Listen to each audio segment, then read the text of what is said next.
Kirkwood Call. I'm Owen Spiegel, and we're here interviewing Lil Chronie, KHS SoundCloud rapper. And Spotify. I'm on everything. Sorry about that. And anyway, Lil Chronie, we're just here to talk today about you, your musical process, your past albums, and what you've got in store for us here at Kirkwood. So thank you so much for being with us here today. It's really an honor. I came all the way from Detroit to do this interview.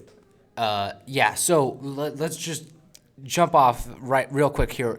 So are you from Detroit or from KHS? Well, I was born in D-Town. I was raised on the streets of D-Town. I'm from Midtown, to be specific. We rep the East Side, and we are in Kirkwood High School right now. I moved to St. Louis, and we rep Warson Woods now.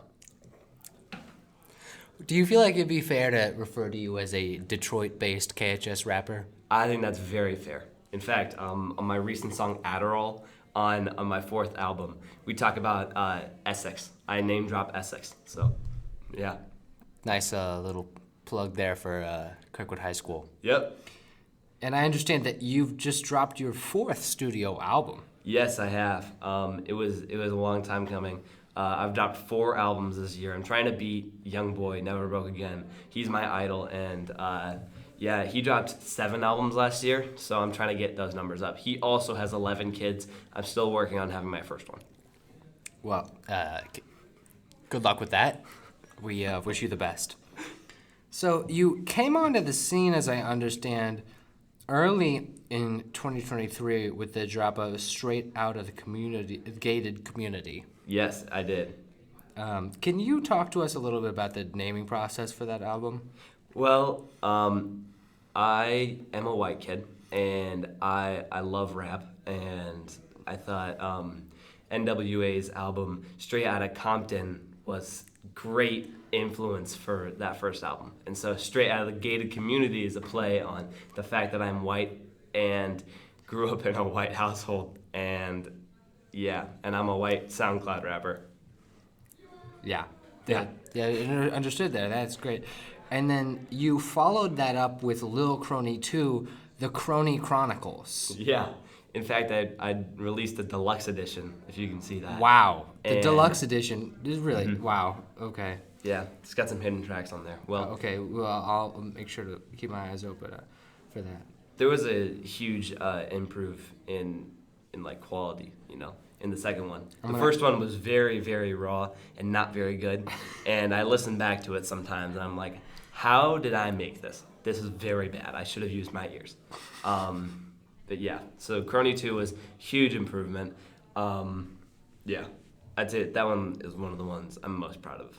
Yeah. I think I have to fully agree with you there. Yeah. So, can we talk a little bit about Kitten Song? Oh, Kitten Song. Well, my brother is also in the rap industry, and his name is Evil Wizard. I got him started. He's from St. Louis. He is not from that D-town. He does not know anything about the streets. And we decided to hop on a song together because he needed a producer. And I was like, well, bud, come to the basement and I'll rap with you. And he made Kitten Song, which was later followed up in the next album with Kitten Song 2. I see. So, and then you've also collabed with other artists such as White Boys Always Broke. Uh-huh. And Young Tuck. Uh-huh. Yeah, I have, in fact. Well, White Boy can join us in the studio. He's right outside the door. If I can go open the door for him really quick. Hold on. Okay. What's good, man? All right, White Boy, introduce yourself. Hi, my name is White Boy Always Broke. All right, that's him. And then Young Tuck, I'd also like to let him into the studio really quick. Hey there, bud. My name is Young Tuck. All right, that's the whole crew. Jacob Wyatt Bradley is White Boy Always Broke. And Tucker Beaver Ruckus is Young Tuck's name. Full name drop there. Yep. All right. A fan has just come up to the studio wanting to meet with Lil Chronie. Thank you. So, and then you dropped what possibly your biggest album yet. Yes. I think. On 3. on like quality or quantity or all of the above. Oh my gosh. big. I mean, I just feel like 3. I mean, obviously, I'm a big fan, and I feel like 3 is really what established you as an artist. I think I agree with you that the improvement from Straight Out of the Gated Community to Lil Chronie to Lil Chronie Chronicles was great, but I think that it took another album for the people to catch up. I And agree. I think 3 also introduces such a mega lore that I think totally it agree, yeah. really furthers the fandom. Can you dig a little bit into that lore there? So Lil Chronie, after his second album, each album kind of has an identity in itself. It's interesting thinking about them. Like Straight Out of the Gated Community is just a goofy play on a lot of stereotypes of white SoundCloud rappers. Then 2 is kind of dipping my toes in finding my sound, like Tucker Treat off of the first album really influenced 2 a lot. But 3, I think, was the biggest like I found my sound on that one. You know, I took a lot of influence from Pooh Shiesty, NBA YoungBoy, Playboy Cardi on a couple songs too, and I think that album really shows the aggressive side of Chronie. You know. Absolutely. And I think that this has been one of your most critically lauded albums as well. Yeah. And so, yeah. What were you saying? Sorry. No, to just try to dig into the lore here with me, because I know that in the intro, which we can play right now.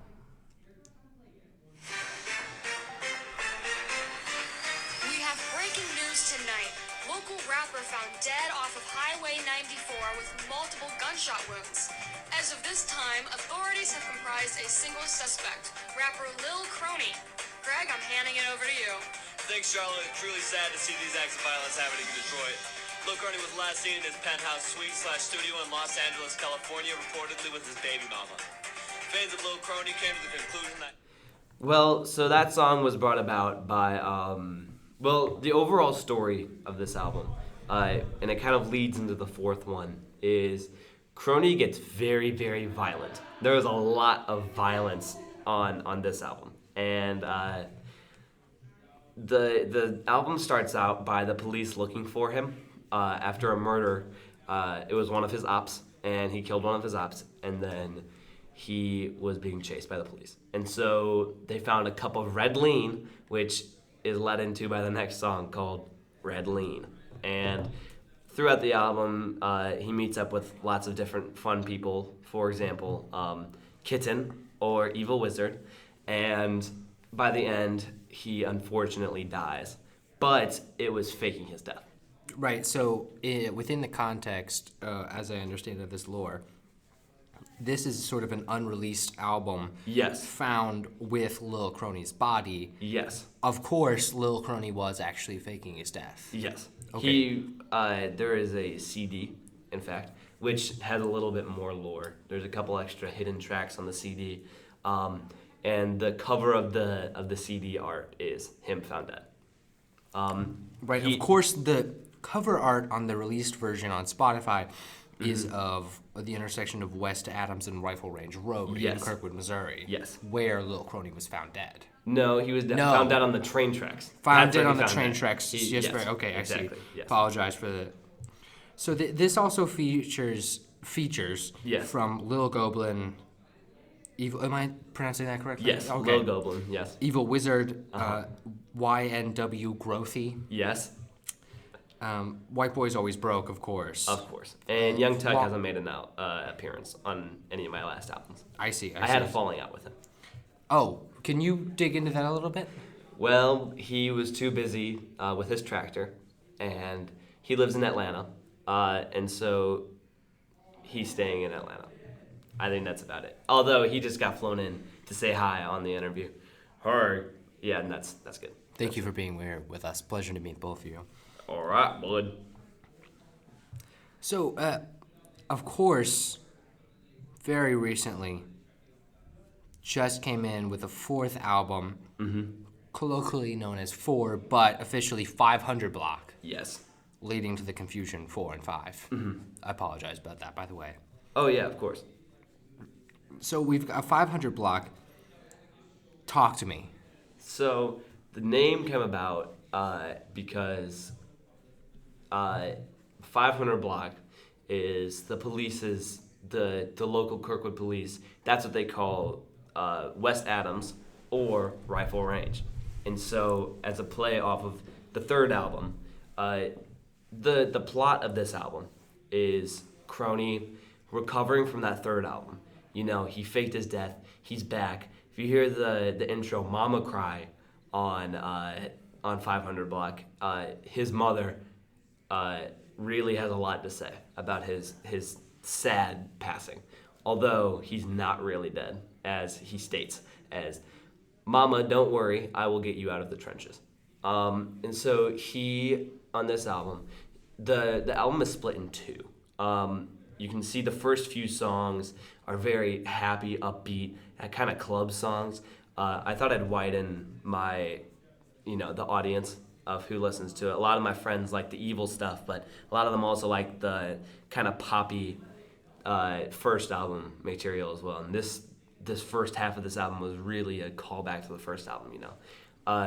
There's a switch halfway through Adderall where it goes from that silly, goofy sound into the really dark, back to that kind of three, that Chrome, Audi Dis. Audi Dis was really personal. That was all of the stuff that happened in there actually happened. There was an incident of some fellas at Andy's who were causing a ruckus, and we had to put a stop to it. Another Kirkwood location in there. Another Kirkwood location. Andy's has been shouted out multiple times in my career because I worked there, but it was very bad. So, yeah. Lil Chronie, would you say that you are in and of Kirkwood? Yes, very, very much. Chronie has strong roots in Kirkwood, not only Detroit, but also Kirkwood. Right. And then I just have to ask, this cover art, possibly a KHS bathroom? In fact, it is the gender-neutral bathroom. Wow. It was, again, mentioned in Adderall, one of the most important tracks of the album. You can see the cover art of 500 Block is very dark, kind of grimy. Obviously, it's a toilet, so how that came about. That dirty feeling, at the end of Adderall, I think I mentioned the gender neutral bathroom, and that's where it really, really takes a dark turn, Right. in the album. And so the idea of Chronie 4 is Chronie got too evil for his own well-being and has to really think of it. And at the end of the album, Good to Her, his wife divorces him a second time. And so... You're already divorced. Oh, yeah. Second divorce. The same girl, of course. Oh, right, of course. LaQuisha, that's her name. On Every Day. That was the first time he got divorced. And then Good to Her was the second time he got divorced. Okay. We'd also like to mention that Chronie has such out singles as, of course, Audi Dis was originally a single as long as Crip Walk and the Chronie EP. Yes. So you've been releasing music only in 2023, is that true? Yes, exactly. Okay, I see. Yeah. And so what would you say,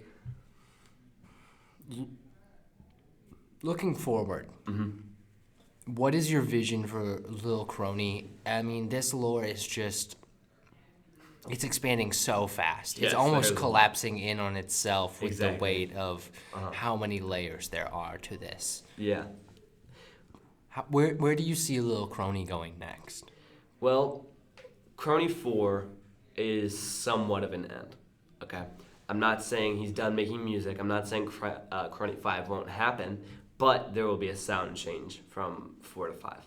I'll probably still stay in that trap genre, that very fast kind of, violent, area of sound, but I think there's going to be a lot of improvement, not only in quality of sound, but just overall, amount of effort put in, I think for now I'm going to move to singles for a little bit until I drop the album. You can kind of see every single time in between albums, there's a few singles like the Chronie EP between 1 and 2, or Audi Dis and Crip Walk between 3 and 4. So there's going to be a little bit of a transitional period, but as Youngboy said, I'm addicted to making music, and I am addicted to making music. And this is my hobby, and I enjoy doing this, and I think the fans love it too. So, Yes. So in a few bars in 3, I want to go back to. Of course. Dropped a diss on Lil Mabu. Yes. A famous other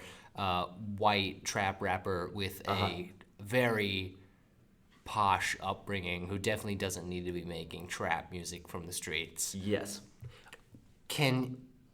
I thought that was hilarious because Yes. I think that it's almost like a social commentary on the situation. This Exactly. whole Whole character. right is sort of Yeah. like it's so many layers to it. There's so many layers of irony here. Yes. And There are I don't a lot even of know layers. if you know how to distinguish them. Well, I think a lot of the time there is. Everything. What's really nice about this is, if I actually try on a song, I can always dismiss it as that was a joke, and you can't come at me for that because it was a joke. Okay. When I'm making serious actual music under my real name, it becomes a lot more difficult because I can't play it off as easily. You know, the irony of Lil Chronie having a bit of a over the top personality.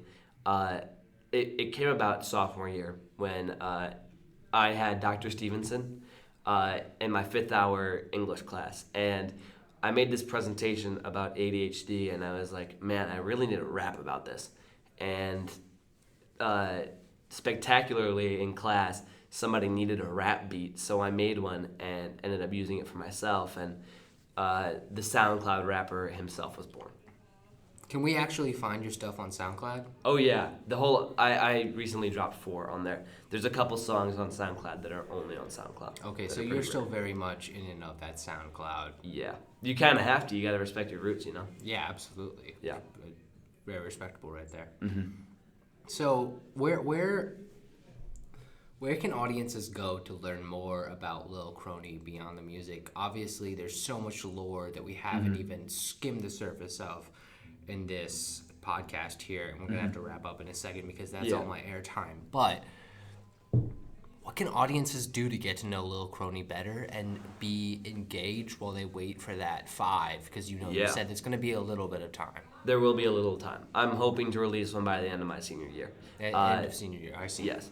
And so, well, Chronie obviously has a SoundCloud. He has a little bit of a bio on SoundCloud, but the longer one is on Spotify. There is a little bit of it talks about his past, his experience winning a couple Grammys. Actually, it doesn't say win; it says take. He might not have won those, but they're in his possession. Yeah. You can also learn about Lil Chronie by just listening to the music. There's some very lore-dense songs like Friday Night. Again, a lot of that stuff happened, although it is played up. I don't personally own a Hellcat. I'm actually very broke, but Maybe we can start a GoFundMe. Yes, that's a great idea. The Chronie Hellcat Foundation. Right. And so, I am planning on doing a live show at some point. I was planning one over the summer, but there were some complications regarding space, volume, swear words, etc. Height and width as well. Yes, I'm actually 4'11", if you couldn't tell. I think that's about it. So, Well, thank you so much for being here with us today. That's all the time we have. I'm Owen Spiegel for the Kirkwood Call. Thank you so much, Lil Chronie, and don't forget to keep your eyes peeled for 5. Thank you so much.